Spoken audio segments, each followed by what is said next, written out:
Hi, and thank you for joining me once again for another Creepypasta tale. Now, this is one I've had to re-record about 4 times because of technical issues, which is always fun. But we'll be reading A Crooked Man by M. Blankenship. It's a pretty decent story. I mean, I've read it 4 times and I still like it, so that's saying something. Now, as always, sit back, relax, get ready for a scare. The crooked man was tired, his aching bones grew weary. A longing for death he had acquired, his mind filled with thoughts so eerie. He wondered why he was the only one to writhe in this crooked place he called home. His body cut by the reaper's scythe, unable to leave the room to roam. They never told the story of how it all began, or how he cursed the house with this pain and strife. For he was a crooked man, and he ended his crooked life. To this day he roams the halls, whistling his crooked tune. Trapping his prey within the walls, he swears to find the perfect one soon. Trevor laughed as his girlfriend hit his shoulder with enough force to move a dust bunny. Her eyes darted from tree to tree while her head turned behind her to look every few seconds. Her grip tightened against his arm as she spoke. "You made that up to scare me." "I found it online," Trevor said. "Why are you in a ghost hunting club if you're afraid of ghosts?" "What, don't you want to know if there's life after death?" Trevor shrugged. "I don't care either way. What's it matter? Once we're dead, we're dead." "I want to know even if you don't." "Yeah, but you always have to drag me on your little adventures." "You had fun on our last one," she said. Trevor grinned at the memory. "Maybe we should do the same thing here." She laughed. "That can wait. The only reason I brought you is for protection." "What, from the spiders?" "And the ghosts. I'll trip you so you'll get possessed first." "I don't think that's how that works." They threw playful jabs at each other as they walked down the trail until a dilapidated 2-story house loomed in front of them. Trees with bare branches clattered against the siding, and wind ruffled loose shingles that were still hanging on to the roof with rusted nails. The once white paint on the porch had peeled back to reveal a dark, brown, rotten wood underneath. Shattered windows invited the breeze to move in, ripped curtains to and fro. A dry chuckle passed Trevor's lips. "Yeah, right," he said. "We're not going in there. Nice joke. People have gone in there before." "Yeah, 50 years ago, maybe. That'll collapse any minute." He called out to her as she released his arm to continue walking. "Veronica!" She climbed the steps and jumped onto the porch. "See? It's fine. The walls haven't buckled yet, so we're good. Just watch the floor." Veronica pushed the front door open. The creak echoed through the dead clearing, vibrating into the earth and beckoning the forces of hell. She turned towards him. "What are you waiting for?" Air escaped between Trevor's teeth as he scoffed. "Pfft, you're afraid of ghosts, but not of building coming down right around you? Yeah, that makes perfect sense." "Quit your griping and come on already. The sun's going down." Trevor pushed forward, muttering curses underneath his breath as he climbed the rickety steps and followed his girlfriend into the darkness. The shadows engulfed his vision, and the only light came from Veronica's cell phone. Turning on his own phone's flashlight, Trevor swept the beam around the room. The boarded-up windows blocked any light from entering the house. Small sticks and mold filled the cracks in the walls. Cockroaches scurried across the surface, sending a chill down Trevor's spine.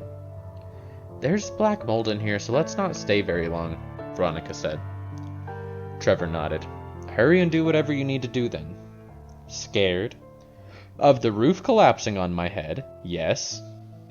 A loud crack echoed through the house, startling both of them, and Veronica grabbed Trevor's hand. The warmth of her palm kept him grounded as they moved through the foyer, watching their step as they went. She let go of his hand, pulled the video camera from the bag on her shoulder, and started filming. "We're here at old Grekel's house," she said while panning the camera around the room. "I can't see anything, but thankfully this camera has night vision." She hit a button and the screen lit up their surroundings. Trevor peered at the screen. "Yeah, that crap's not creepy at all. You know if I see something I'm gone, right?" "Me too." but I'll have it recorded. He laughed. You're crazy. Well, you love me. Several minutes passed with no sign of anything paranormal. Veronica talked to the camera like most vloggers, but the normality soothed him. The muscles in Trevor's back and shoulders relaxed as he explored the different rooms. Veronica ended up moving away from him, and he assumed she was getting more comfortable being in the old house. Trevor stepped into a room filled with dusty furniture. The hair on the back of his neck rose, and he turned. A foreboding feeling settled on his chest as he moved the light back and forth, not seeing anything. He pivoted on his heel, wincing as the floor dipped underneath his feet. Trevor moved further into the room. Chills ran through his body with each step as the surrounding air grew colder. Did it just get cold in here? Veronica asked from around the corner. Trevor rubbed his arms. Yeah, it's weird. It's different, she said. The air feels heavy. Trevor had felt nothing like it. The atmosphere of the building changed from when they had first entered. He felt unwanted, as if he were a trespasser. Static flooded over his skin, making his hair stand on end. Something's not right, he thought. Veronica spoke into the camera, and Trevor noted her wavering voice. It feels like something's here, watching us. The air's heavy, and it's hard to breathe. Trevor, I don't think we should go any further. Sounds good to me, he said. Let's go. When he turned, the flashlight beam revealed a dark shadow in the doorway to his right. The light couldn't shine through a tall figure hovering in the doorway. Trevor froze, his heart dropping into his gut as fear paralyzed him, red eyes peering back, nearly reaching the top of the doorframe. The figure's neck was bent and its back hunched, but Trevor could tell it was over 6 feet tall. Gangly arms hung close to the floor, and the raspy growl coming from the unknown presence made Trevor stumble backwards. The floor splintered with a loud crack and he fell, stomach leaping into his throat. Trevor clawed at the wood until his fingernail ripped from their beds, but gravity dragged him down nonetheless. Jagged pieces of wood dug into his skin, and the scream ripped from his throat just before his body became weightless. He plunged into darkness, feet first. A groan escaped Trevor's lips, and he opened his eyes to see nothing. Light shone down from the hole in the floor above, and he heard Veronica's panicked voice calling out to him. Trevor, please answer me, are you okay? He coughed and tried to sit up with the hiss of pain. His right leg burned like hot metal burying into his skin, radiating upward into his thigh. Oh God, what the... Trevor? Veronica's voice traveled to him. I'm stuck, he said with wobbly voice. My leg's pinned and there's something wrong with it. Oh God, I think it's broken. There was a moment of silence before Veronica spoke again. I'm gonna go outside and see if I can call for help. I'll be right back. I know we had service about a half a mile back. Trevor wanted to beg her to stay. He didn't want to be alone in the house. He trembled at the thought, but knew there was no other option. Mustering up the courage, he looked through the hole in the floor. When you leave, don't come back in here. I don't want you to get hurt. She didn't answer, and Trevor realized she'd rushed out of the house already. He stared through the hole, estimating it to be about 30 feet above him. Broken pieces of rotting wood hovered between him and the main house. Debris littered the surrounding ground. If that stuff hadn't broken my fall, I'd probably be dead, he thought. Pain surged through his leg, making him wince. Remembering his car keys in his pants pocket, Trevor grabbed them and searched through the metal. His fingertips brushed against the small light attached to his keyring. He pushed the button. A small beam of light cut through the darkness, although it wasn't bright enough to make any significant difference.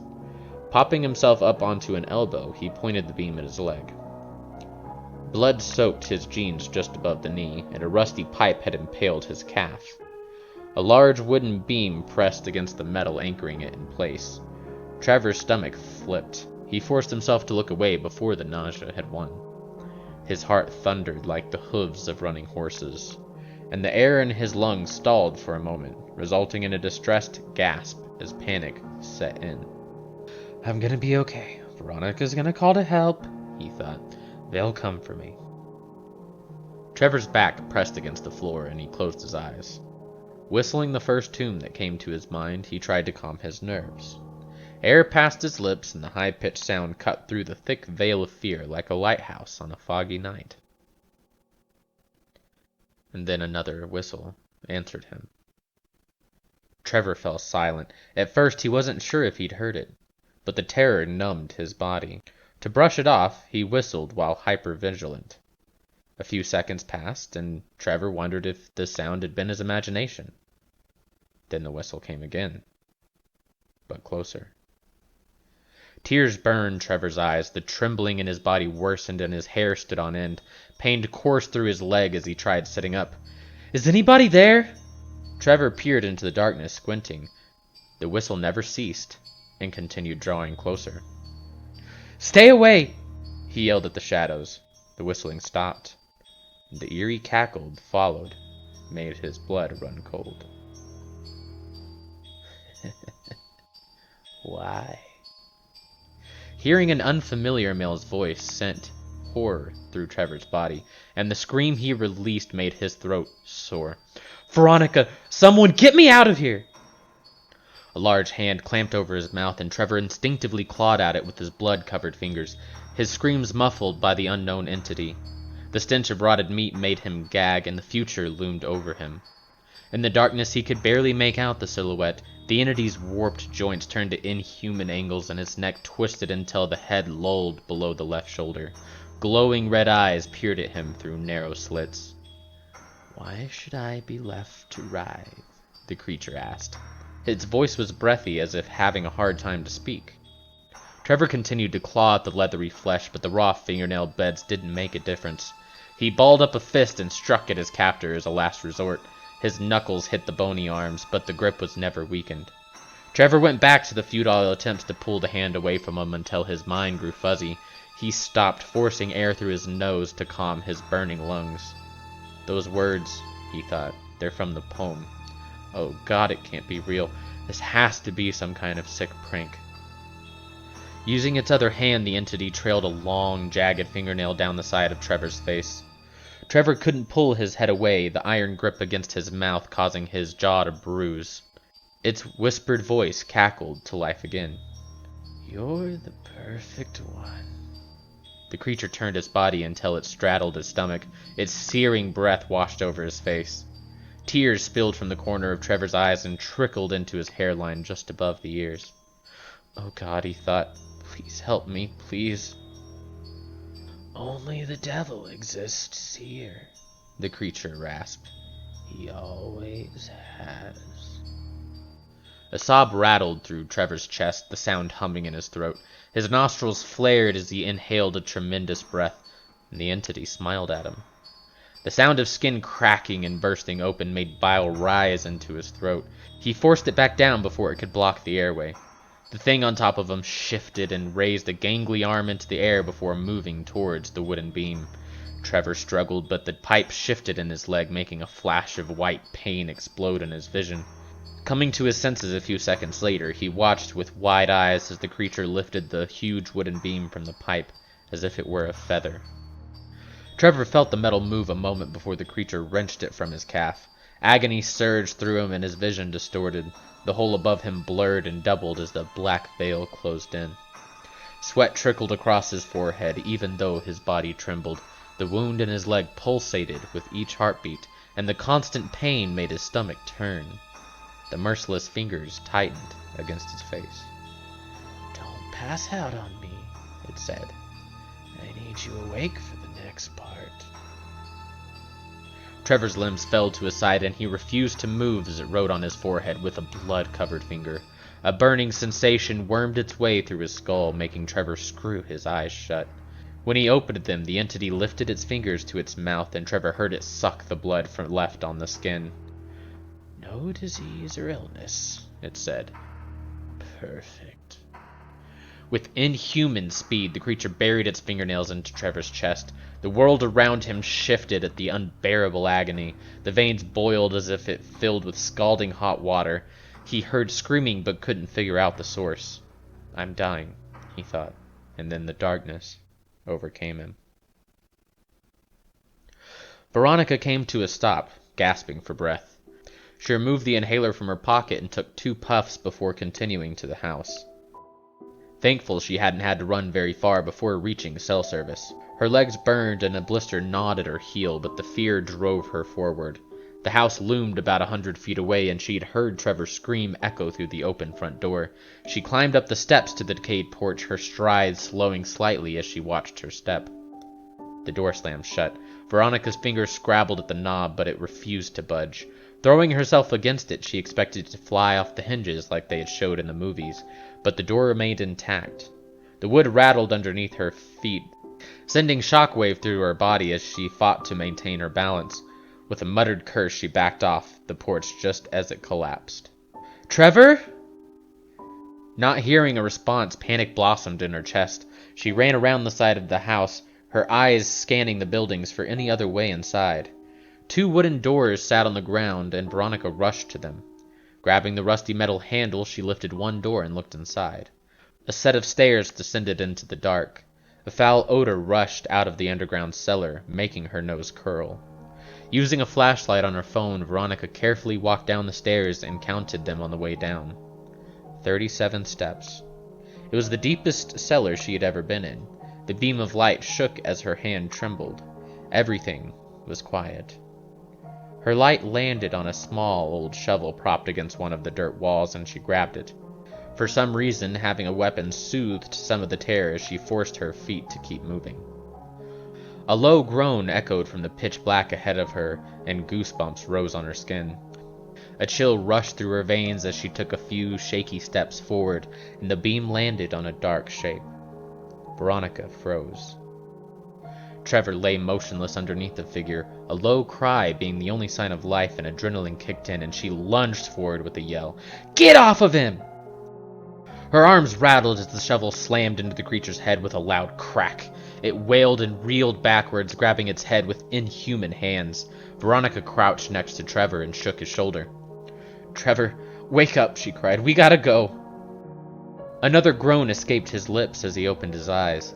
The flashlight beam made him squint as Veronica maneuvered him until his arms was around her shoulder. She watched the creature writhe in the dirt while pulling Trevor to his feet. The shovel lay forgotten on the cellar floor. "Come on," she urged. As Trevor came to his senses, his feet finally started to hold some more of his weight as Veronica half carried him towards the stairs. Another raspy wail filled the cellar. Veronica turned and aimed the flashlight, terror rising in her throat as the creature lumbered towards them. Stumbling from uncooperative limbs, she lunged forward, focusing on the path ahead. The wails followed them. Veronica felt the creature's breath against the back of her neck even as they climbed the steps. Just a bit more, she thought. Her lungs and body burned, but she gritted her teeth and fought against the pain. Trevor wheezed next to her. Something grabbed her bag and threatened to pull her backwards, but Veronica just let it fall from her shoulder.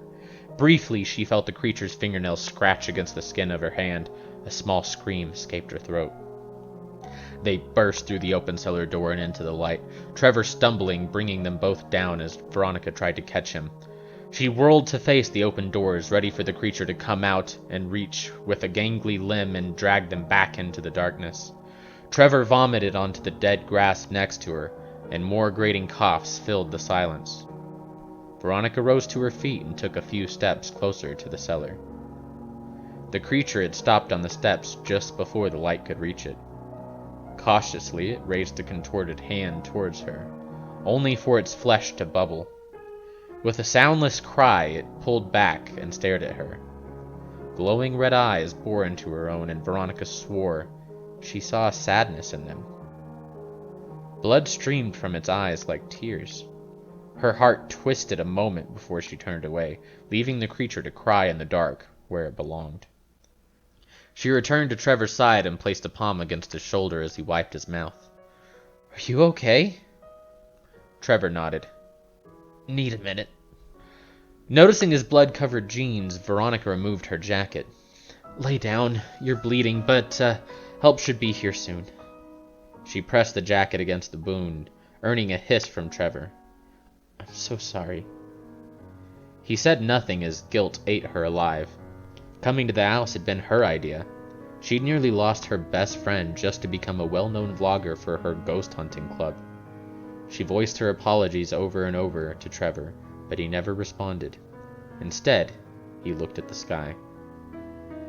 He's in shock, she thought. He's just gonna need some time. We can't tell anybody about this, Trevor said. Veronica's jaw dropped. What? Why not? What if someone else goes in there? He shook his head. They won't believe us. They'll just call us crazy. So what? She asked. That doesn't mean we should let anyone else go in there. I just want to forget, okay? Something in his voice sounded off, almost angry. Veronica backed down. Okay, well, I guess we'll say I found you in the cellar and got you out. When emergency services arrived, that was the story that they stuck to. Neither mentioned the creature lurking in the cellar, and everyone on the scene bought their story. In the end, they were two college students who got in a little over their heads in an old abandoned building. As the ambulance doors closed, Veronica looked back at the cellar doors for a moment before turning her attention back to Trevor, as the paramedic put an IV into his arm. She pulled the skin from her bottom lip with her teeth, something she'd done for years. Are you sure you're okay? Veronica held his left hand. She watched as the paramedic taped the IV port to his skin before moving back to the hole in Trevor's leg. Trevor raised his arm into the air, his hand trembling as he moved his wrist back and forth before touching each finger to his thumb. Then he lowered his arm back to the gurney and watched the paramedic wrap more gauze around his leg, wincing. Veronica's heart ached for him. He's lucky to be alive, she thought. How long was he with that thing? How long did he think he was going to die? She tightened her grip on his hand. Trevor, are you okay? Trevor turned his attention towards her and smiled. Everything's perfect.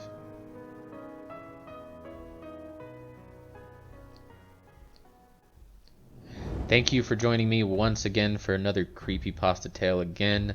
That was Crooked Man by M. Blankenship. I'll leave the link in the description if you'd like to check out the original story.